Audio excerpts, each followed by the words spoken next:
If your boxwood shrubs are getting overgrown, first trim away any dead or damaged branches. Use a pair of sharp, clean cutting shears and make your cuts at the base of the branch. If you notice any leaves or stems with brown or black discolorations on them, your boxwood may have a fungal infection called boxwood blight. Apply a fungicide according to the directions on the package. Gently part the branches of the shrub and remove any debris that's fallen inside, such as dead leaves or broken branches. Next, look for especially thick or overgrown branches and thin them out. Follow the branch you want to remove all the way down to its base and trim it off with a pair of sharp shears. This will help create better air circulation in the middle of the plant.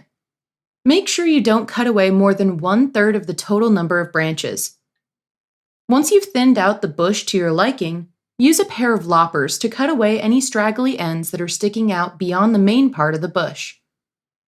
Go over the whole shrub and trim it into a neat, rounded shape.